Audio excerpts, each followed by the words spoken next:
Olá, meus divos e minhas divas! Tudo bem com vocês? Eu espero que sim. Hoje mais um bate-papo, gente, falando sobre fibromialgia. A pior parte, gente, de você ser portador de fibromialgia, se é que pode se falar em partes, além de você ser portador de fibromialgia, é você ter um filho portador de fibromialgia. No meu caso, uma das minhas filhas, a mais caçula, de apenas 11 anos, há 1 ano e meio, mais ou menos, ela também teve o diagnóstico de fibromialgia. Então, para mim, que já sou portadora de fibromialgia e de outras patologias que geram dor, para mim eu já tinha essa dificuldade, mas muita força de vontade e apoio para superar o que eu passo. Mas ao ver uma filha com o mesmo diagnóstico, eu passei a prestar atenção nela devido às dores que ela começou a sentir. E sempre levava algum médico, falava que era dor do crescimento, era algum esforço que ela fez, algum movimento na escola, e dava o medicamento e a gente voltava para casa. Passamos um bom tempo nessa mesma situação, até que um dia ela teve uma dor mais forte ainda e não conseguia andar, não conseguia levantar da cama. E começou a ter febre alta nesse mesmo dia e levamos ela no hospital particular. Chegando lá, foi feito os exames e assim, admiramos, espantamos quando a médica falou se a gente não sabia que ela tinha pedra no rim. Não, né, porque ela era uma criança, tinha muitas crises sim, ela tinha muitas crises de dor abdominal, de dor na coluna. Ela nunca havia feito nenhuma ultrassom, um exame mais de imagem mais especificado para estar observando melhor essa dor, porque para mim até então era dor do crescimento. A partir dessa consulta, a doutora nos orientou a procurar uma nefrologista.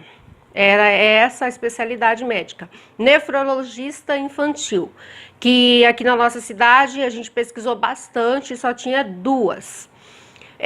A consulta era particular e conseguimos, graças a Deus, chegar até nessa consulta. Passou vários exames, vários mesmos, e disse sim que ela tinha pedra no rim. E ia estar vendo através do exame se ia ser cirúrgico ou apenas com uma medicação poderia estar sendo retirada.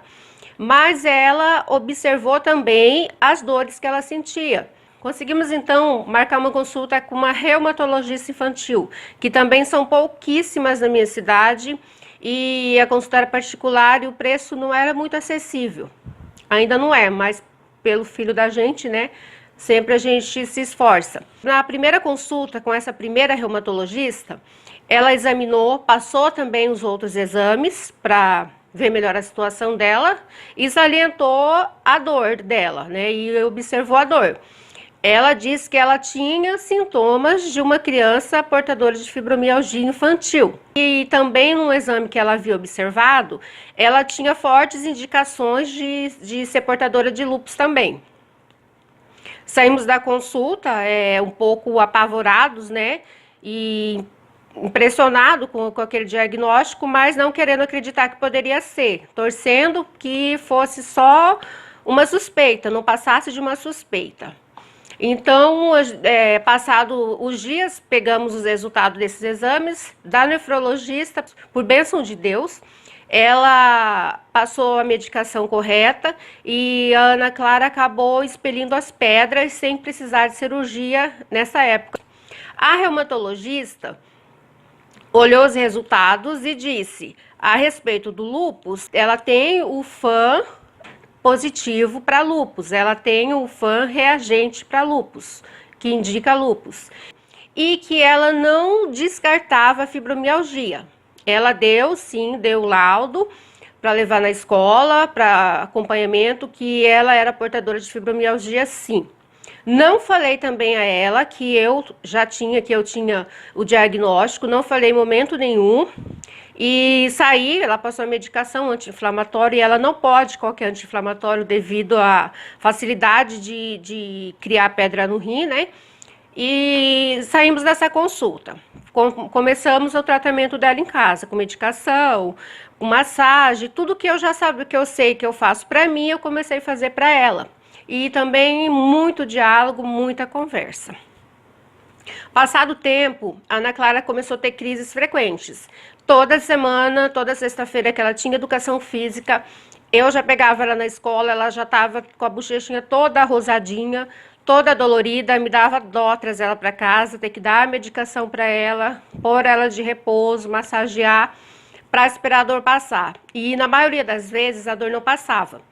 Ela tinha que estar indo para o pronto atendimento para estar tomando a medicação mais forte. Mesmo assim, eu quis, diante de tudo isso, eu quis uma segunda opinião. Marcamos a consulta com essa segunda reumatologista infantil, que, eu repito, é difícil reumatologista infantil aqui na minha cidade. E marcamos com essa doutora. Esperamos o dia, levamos todos os resultados que já tínhamos. E antes dessa consulta, a gente já estava aguardando essa consulta, a Ana Clara teve uma infecção grave. Ela teve febre alta e qualquer gripe que ela pega, um resfriado, a febre dela vai para 40 rapidinho. Então sempre a gente fica de olho nisso também. E sem falar as dores que ela sente, o cansaço, a fadiga, que é bastante forte para ela, né, por ser criança.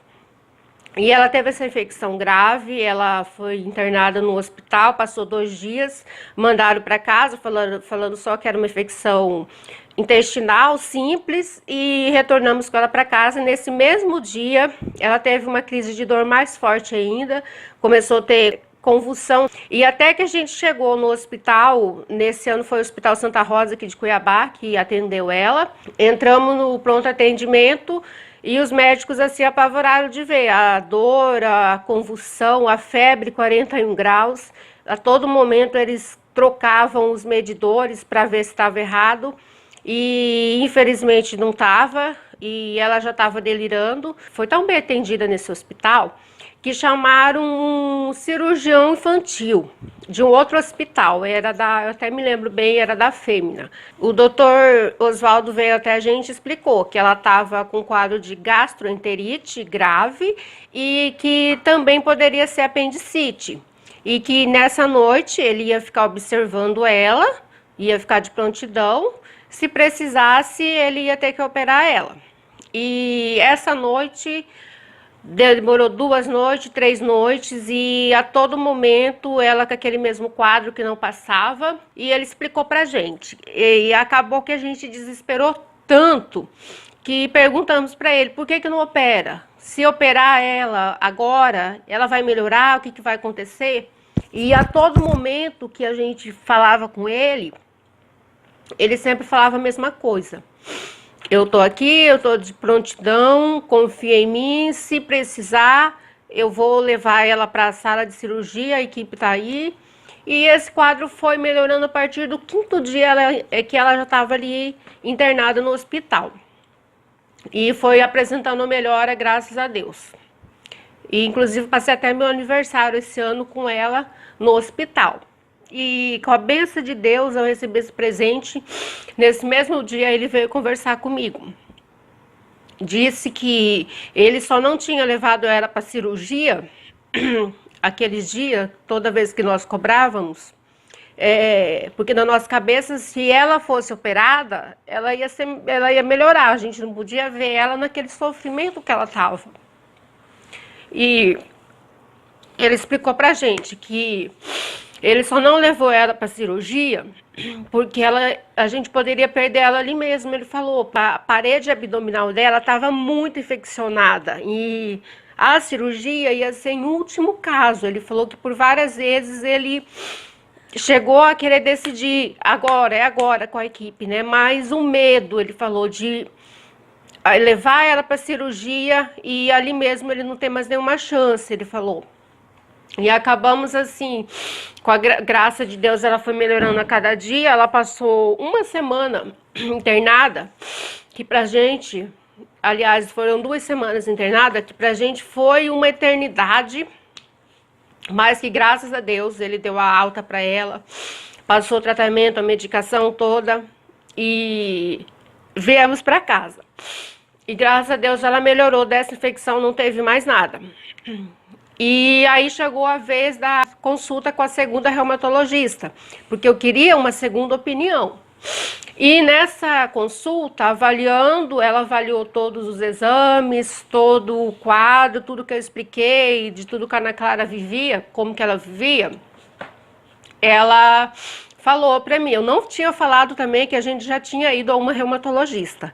E ela falou, na mesma consulta ali, ela falou, eu vou fazer um exame clínico, né, para avaliar uma suspeita. E ela avaliou, eu não falei também que eu tinha fibromialgia. E avaliou a Ana Clara e ali mesmo ela se certificou. Ela falou para mim sem erro, sem pestanejar. Olha, mãe, a sua filha é portadora de fibromialgia infantil. E explicou o quadro todo, né? Dos estudos científicos, da medicina, nessa parte toda ela me explicou. Que a fibromialgia poderia vir de duas maneiras. Na genética, se alguém da família, o pai, a mãe, tivesse a predisposição, né? E ela já talvez nascesse com essa predisposição. Era uma hipótese. A segunda hipótese seria uma infecção. Se ela tivesse tido algum quadro de infecção séria, como a que ela teve. E a terceira hipótese seria de trauma, um susto emocional, um estresse emocional. Que também, né, encaixando a primeira, a segunda e essa terceira do trauma emocional, também encaixava no quadro da Ana Clara, porque a gente já sofreu assaltos e 2 deles foram à mão armada e ela estava comigo. E esse primeiro assalto foi bem violento e o assaltante estava nervoso e para roubar a nossa moto, eu entreguei tudo, né, porque estava com ela. Foi uma situação bem triste de lembrar, mas assim, ela ficou muito nervosa porque ele colocou a arma na cabeça dela e não conseguiu tirar o capacete dela. E isso ele ficou batendo ali a arma no capacete dela e ela gritava. E eu só pedia para tentar chegar perto dela para tirar o capacete. E eu fui. Pedi ele cutucando, eu vi o desespero dela, pequena, e fui até ele, passei por ele armado para chegar nela e tirar o capacete dela. Eu tirei o capacete dela, entreguei para ele, ele foi embora. E ela não, só que a Ana Clara não melhorou. Esse dia ela teve uma crise séria de dor, foi hospitalizada umas 2 ou 3 vezes nessa mesma semana, que ela não dormia. As 3 etapas que ela me falou, da genética, da infecção e do trauma, a Ana Clara encaixou nas 3. E saímos de lá, né, com um tratamento que a outra também, a doutora, já havia passado, mas nessa consulta eu acabei falando para a doutora.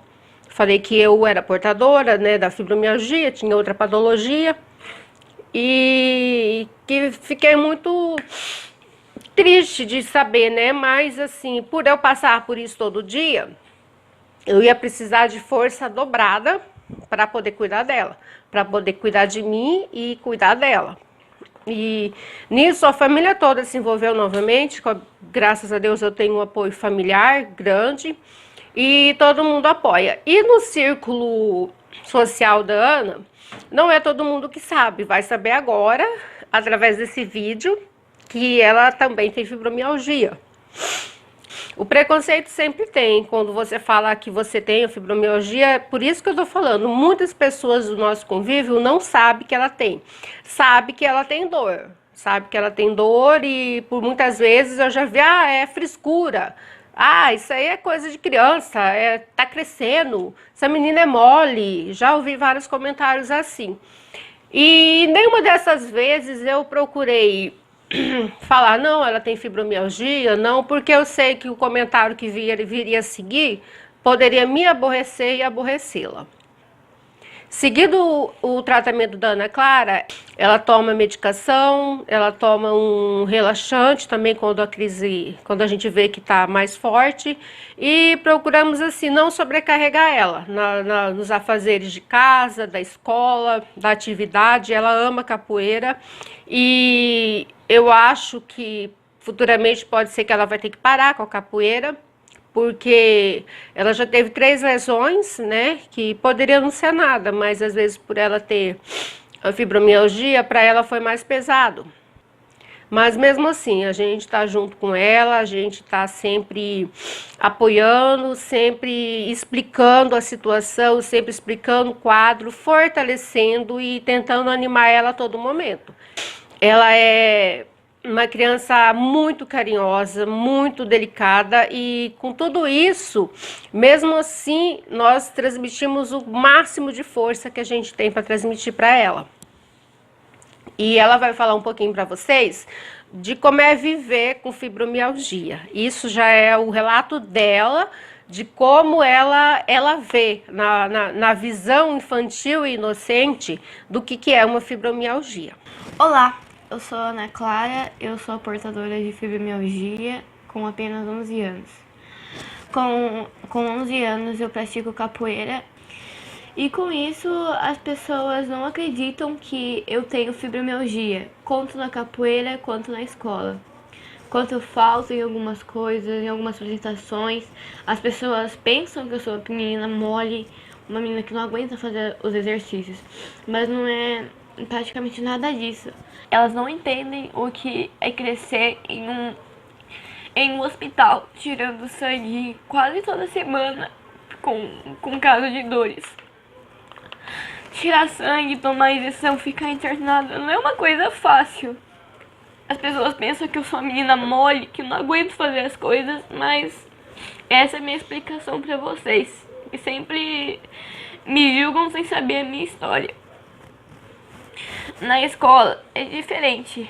Quando eu fico com alguma dor, as pessoas não acreditam, pensam que eu tenho preguiça de copiar. Mas não. Eu vou falar com a professora quando eu não aguento mais. Depois disso, com muita dor, eu venho pra casa. Quando eu venho pra casa, mais triste que eu fico com dor, eu choro. Eu vou pro hospital, eu tomo muita injeção. Na educação física eu não faço nada e os professores reclamam. Eles jogam futebol, eles jogam vôlei, muitos outros esportes. Mas eu não pratico nenhum. E eles falam que eu tenho preguiça de fazer os exercícios. Mas não é nada disso. Hoje eu tô explicando pra vocês sobre o que acontece sempre comigo. E não é uma coisa fácil ser fibromialgia quando criança. É muito difícil.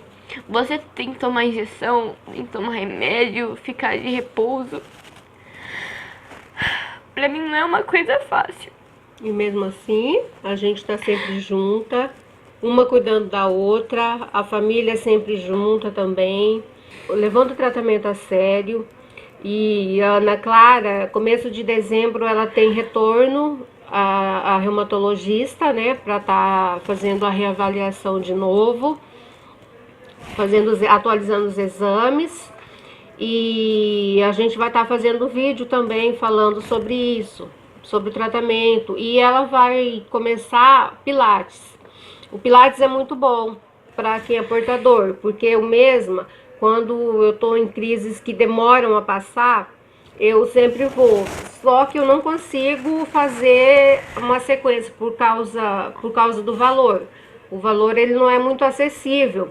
E eu sempre faço 1, 2 meses e eu vi que está equilibrado, eu paro e assim vai. Só que por agora eu vou colocar a Ana Clara, porque eu sou mãe. A mãe a gente renuncia a tudo pelo filho, é lógico. E ela vai estar fazendo Pilates e vamos fazer uns vlogs, né? Vamos estar sempre fazendo vídeo informando a melhora, se Deus quiser e Ele quer. O que é que vai dar na outra consulta, o que a médica vai falar, o que a médica vai propor. E se Deus quiser, tudo vai ser melhor. Porque por mais que os problemas venham, nós não deixamos de perder a fé, a confiança e o alto astral. Com tudo isso, a gente ainda é uma família alegre, porque todos os amigos, as pessoas sempre falam que admiram de ver, né, a união e a alegria, porque sempre a gente tá rindo, sempre a gente tá brincando, porque tem que ser, né, gente? Já basta os problemas e você ter que andar por aí com a cara amarrada, chorando os problemas, lamentando, não vai ajudar. E procuramos fazer mais ajudar. Se eu vejo alguém que está nessa situação, alguma pessoa que está na situação de dor, porque quem tem dor realmente entende quem tem dor. E a gente está sempre aí pelas fanpages aí do Facebook, na internet, sempre pesquisando, atualizando sobre tratamento, medicação. E é isso aí, gente. Obrigada por ter ouvido a gente. Desculpa pela emoção, porque não tem como a gente falar de fibromialgia infantil sem se emocionar. Mas é isso aí, gente. Fica o recado para vocês. Se conhece alguém que tem esses sintomas, se conhece alguém que tem fibromialgia, incentiva essa pessoa a tratar, a ter o diagnóstico correto para fazer um tratamento correto e ter qualidade de vida, ok? Beijo, manda beijo, Aninha. Beijo. Tchau.